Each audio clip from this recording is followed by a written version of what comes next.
Pendant le match France-Portugal à l'Euro 2020, Cristiano Ronaldo a délivré un message émouvant à Karim Benzema. Et ce message, tu vas le découvrir maintenant. Avant ce match France-Portugal, Karim Benzema a commencé à être critiqué. Au début, c'était l'effervescence. Tout le monde était heureux que Karim Benzema réintègre l'équipe de France. Mais après quelques matchs, les gens ont commencé à parler, tu vois. Et ils commençaient à dire, mais Karim ne marque pas de but en équipe de France. Mais ça fait plusieurs euros qu'il n'a pas marqué. Et les critiques ont commencé à émerger. Jusqu'à ce que Karim Benzema fasse taire les critiques. C'est maintenant que son compteur doit s'ouvrir. L'ouverture du score. En tout cas, côté français, l'égalisation de Karim Benzema au meilleur des moments possibles à la 47e minute de cette première période. Ce serait pas étonnant qu'il rentre assez rapidement. Le ballon. C'est passé pour Karim Benzema. Le doublé. L'appel était sublime, mais le drapeau s'est levé encore une fois. J'ai hâte de voir le ralenti. Déjà un but refusé comme ça contre l'Allemagne.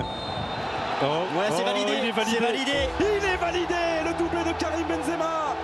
6 ans après son dernier doublé en 2015 contre l'Arménie, il redonne d'entrée. Au fait, le meilleur moyen de faire taire une critique, c'est pas de répondre frontalement et de dire « non, vous avez tort ». Le meilleur moyen de répondre à une critique, c'est d'être dans l'action. Et l'action dans ce cas-là, c'était de marquer 2 buts qui allaient faire taire toutes les critiques. Je savais très bien en revenant en sélection, les critiques, ça fait partie, je dirais, du foot. C'est comme ça. Moi, dans tous les cas, je baisse jamais les bras. Sachez que moi, à chaque fois que je rentre sur un terrain, j'ai envie de marquer, j'ai envie de faire marquer les autres. Aujourd'hui, ça m'a réussi, mais comme je le dis à chaque fois, je m'entraîne beaucoup sans arrêt. Après, la pression, c'est comme ça. C'est depuis tout petit. Aujourd'hui, c'est un peu plus. Je pense que tout le monde attendait ce but et ça me motivait à chaque fois sur tous les matchs. C'est clair qu'il y a une autre pression qu'en club parce que là, c'est tout un pays. Mais moi ça me motive à chaque fois pour donner plus. Mais on est d'accord que Karim Benzema a marqué un but, un penalty, lors de la première mi-temps.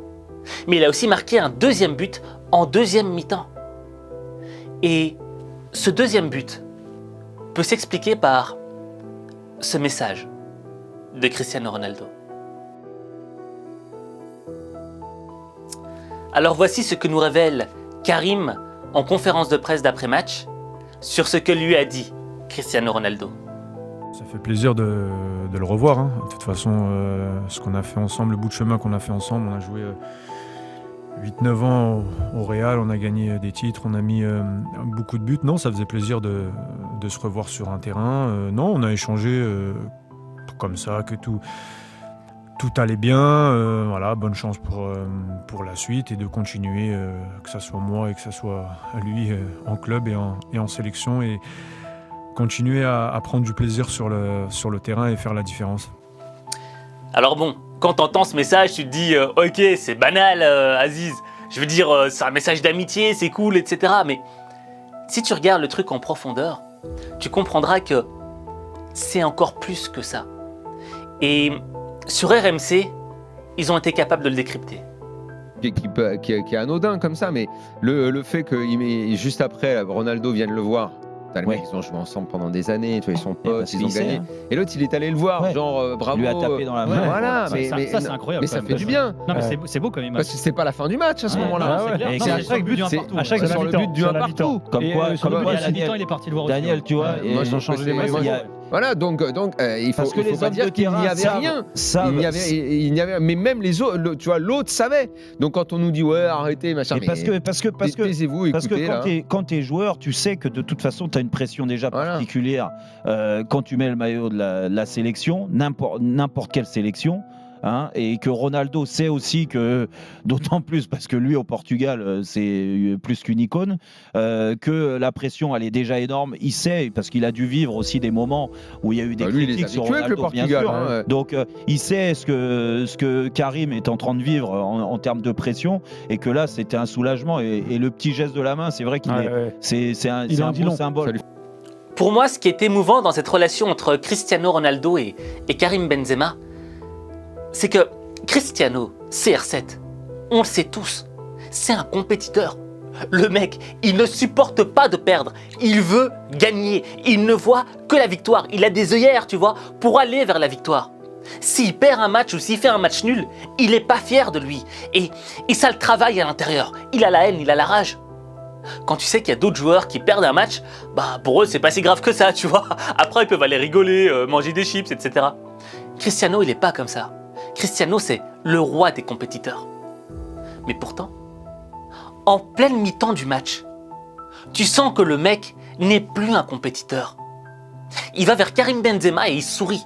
Il est en train de rire. T'as l'impression qu'il a complètement oublié l'enjeu du match. Pourquoi ? Parce que Karim Benzema, pour lui, c'est son frère. Et qui dit frère dit lien d'amitié fort, lien représenté par un amour profond et sincère. Et l'amour profond et sincère que tu as pour quelqu'un est plus fort que la compétition.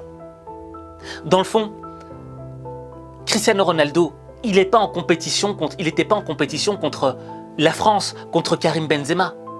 Cristiano Ronaldo, il est d'abord en compétition contre lui-même. Parce que la vraie compétition, c'est toi contre toi. Tu vois ce que je veux dire ?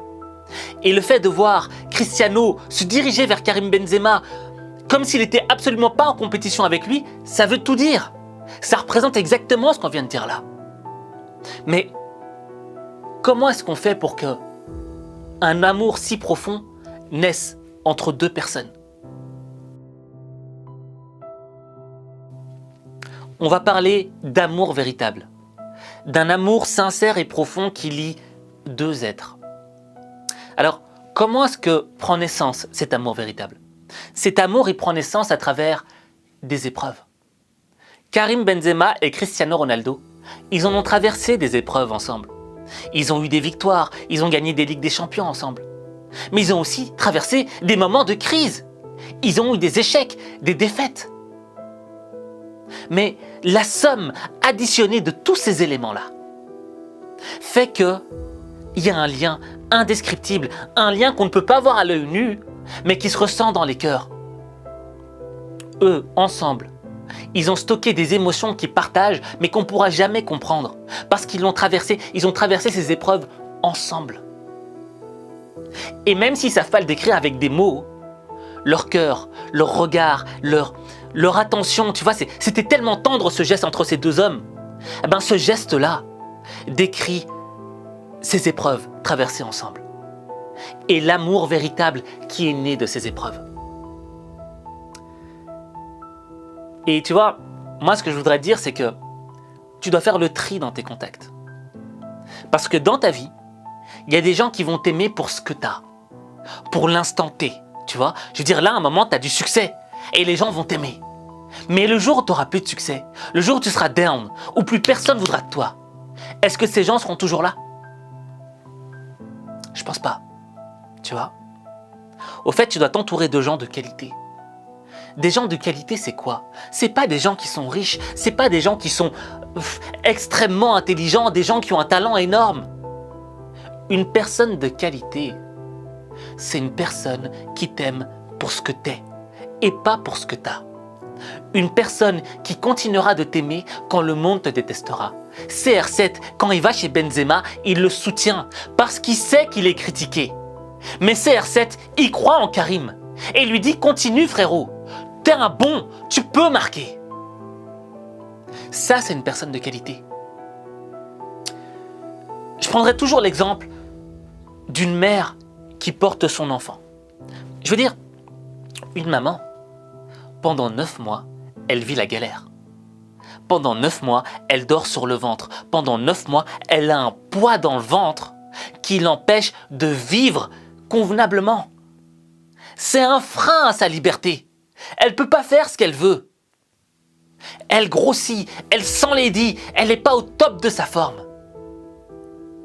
Et le pire, c'est que le jour de la naissance, c'est le pire du pire parce que l'enfant doit sortir et elle subit une douleur énorme. Mais pourtant, lorsque l'enfant naît, Elle lui voue un amour inconditionnel. Malgré l'enfer qu'il lui a fait vivre, elle est toujours là. Et elle sera toujours là pour lui toute sa vie. Elle lui voue un amour inconditionnel et véritable. Pourquoi ? Parce qu'elle n'aime pas cet enfant pour ce qu'il a. Cet enfant n'est pas né avec des bagues en or autour du doigt et de l'argent qui sort. Elle aime cet enfant pour ce qu'il est. Elle aime cet enfant parce qu'ils ont traversé des épreuves ensemble. Parce que cet enfant a fait naître quelque chose en cette femme. Cet enfant a renforcé cette femme. Il l'a affermie. Et elle ne sera plus jamais la même femme. C'est ça, l'amour véritable. Être entouré de gens qui te rendent différent, qui te renforcent, qui t'affermissent dans ta vie. Ouh, beaucoup d'émotions les amis. Énorme, énorme quand on prend conscience de gestes comme ça. Maintenant, tu vois, on a parlé entre nous, d'accord ? Je veux que tu passes à l'action. J'ai fait une formation gratuite sur le bonheur. Et dans cette formation gratuite, il y a un chapitre qui est vraiment lié justement à l'entourage. Comment bien s'entourer ? Qu'est-ce qu'il faut faire ? Il y a des exercices et une partie théorique. Je veux que tu le fasses. D'accord ? Pourquoi je veux que tu le fasses ? Parce que je veux tout simplement que tu sois heureux. Point à la ligne. Je veux que tu deviennes le meilleur toi. Que tu fasses émerger la meilleure version qui est en toi. Les beautés cachées, les trésors cachés qui sont en toi. Alors c'est peut-être qu'un petit truc. Mais un voyage de 1000 lieues commence toujours par un premier pas. Et ce premier pas peut peut-être changer ta vie. Mais ta vie, il n'y a que toi qui peux la changer. Il n'y a que toi.